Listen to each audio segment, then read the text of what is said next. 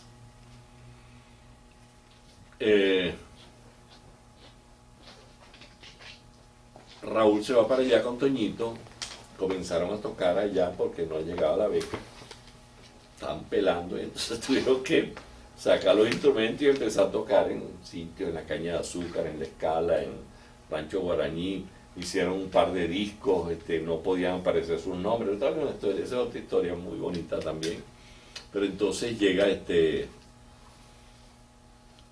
aquí y Raúl me llama, estando, repito, yo en el posgrado me llama porque querían grabar, Toñito quería grabar un disco para dejar un registro. Entonces, ya cuando Toñito se vino, Raúl se vino en el año 75 y Toñito se vino antes, un par de años antes. Se vino como que fue en el 73 o 74, 73 creo. Entonces él iba a hacer unos conciertos. Entonces me cuenta Toñito que él iba a hacer su concierto con Alba Quintanilla tocando el piano, haciendo obras para flauta y piano. Y entonces Alba le dijo, mira, si tú quieres en el intermedio yo puedo tocar algunos valses, aquellos armonizados por el maestro Vicente Emilio Sojo, esos valses que tocaba Evencio Castellanos. Entonces Toñito le dijo, no, pero si tú vas a tocar eso yo voy a llamar a mi pana para tocar unos sancocheros, otras cosas de estas, que era cosa que hacíamos en reuniones familiares. Entonces le dijo a Rómulo García, le dijo a su hermano Telésforo Naranjo y me llamó a mí. Raúl estaba en París en esa época. Entonces me dice a mí y entonces hicimos dos conciertos, uno en Maracay y uno en Barquisimeto, y uno en Margarita. Hasta ahí. Me voy yo a hacer mi posgrado al IBIC y Raúl me llama para decirme que Toñito le había dicho para ver si podíamos grabar un disquito.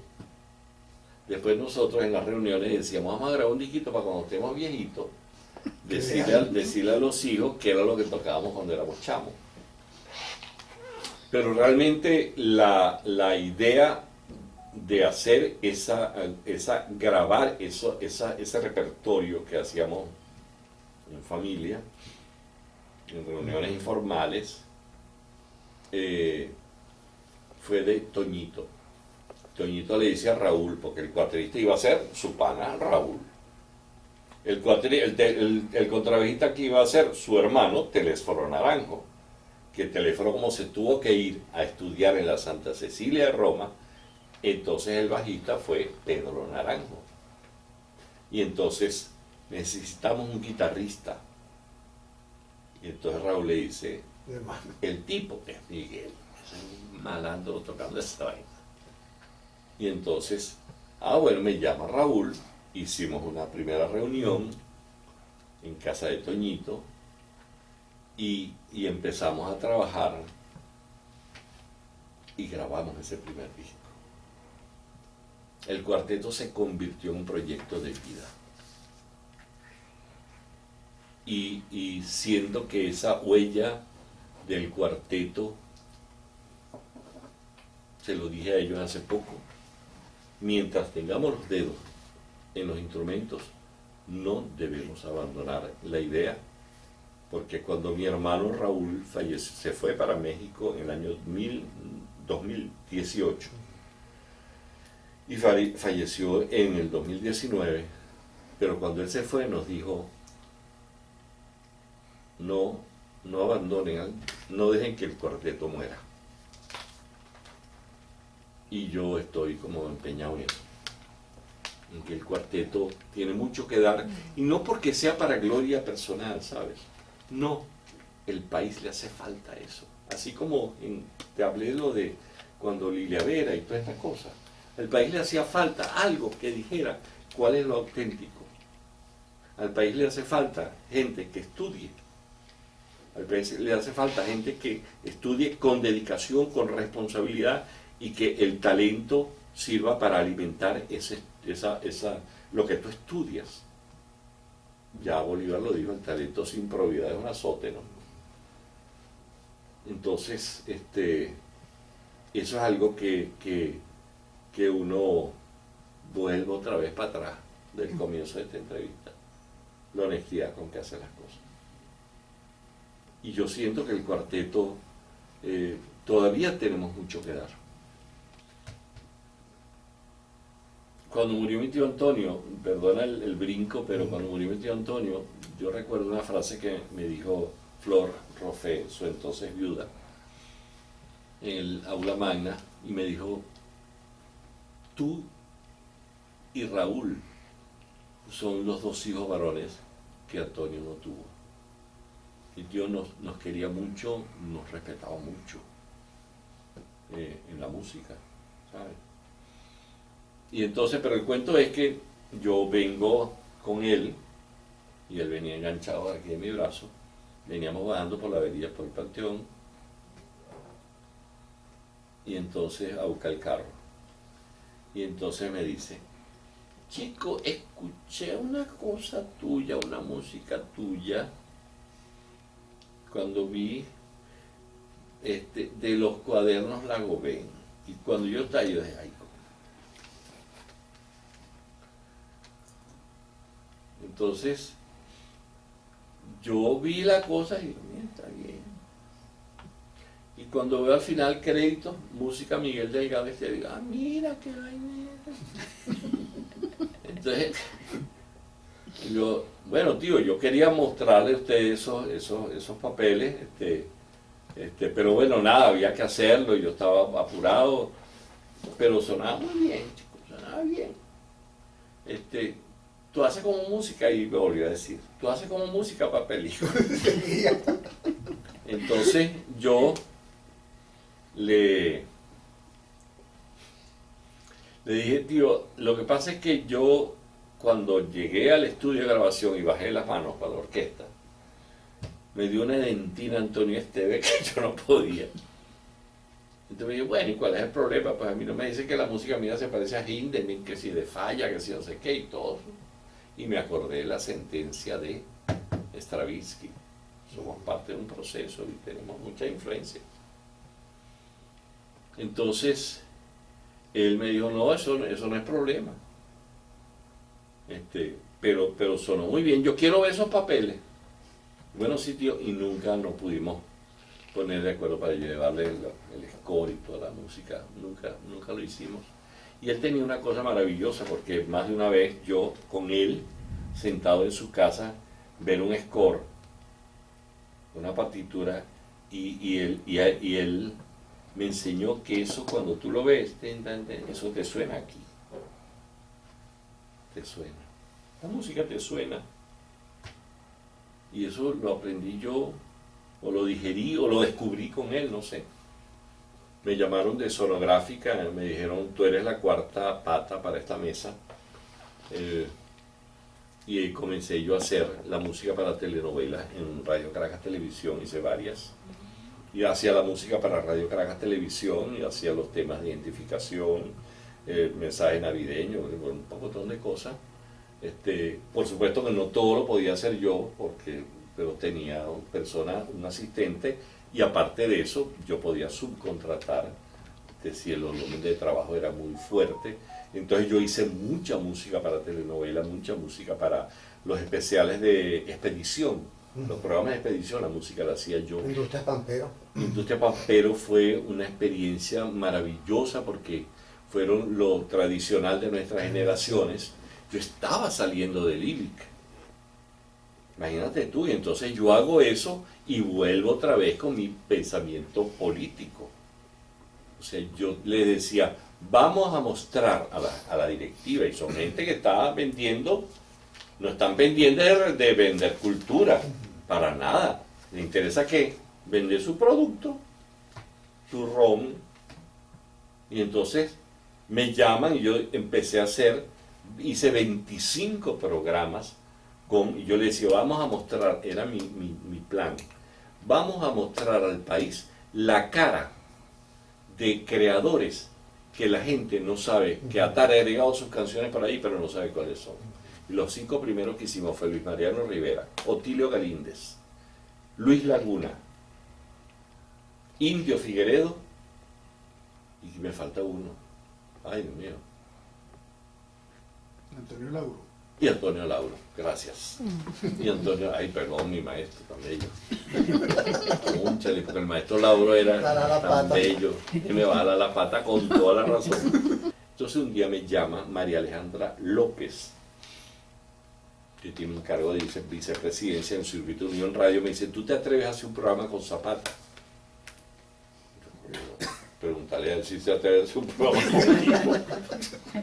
Entonces le preguntó a Pedro León, y entonces ella me contó, me dijo que Pedro León le dijo, si es con Miguel, sí. Y entonces comenzamos a hacer divagancias. Entonces, claro, empezamos ya es la cosa maravillosa de hablar del arco iris, por decir algo, y que él hable del cromatismo como pintor, y yo que hable de la música y de poesía con el arco iris, y que podamos hacer cosas que tenían un trasfondo humorístico. Si hicimos un programa sobre el beso, entonces, ¿qué es el beso? Entonces, claro, uno le buscaba las mil y unas vericuetas y de dónde viene, y besos famosos, y no sé, que hacemos programas. Hicimos casi 700 programas, Pedro León y yo. Y todos temas, la ópera, hicimos 2 programas sobre la ópera. Pero una cosa tan divertida.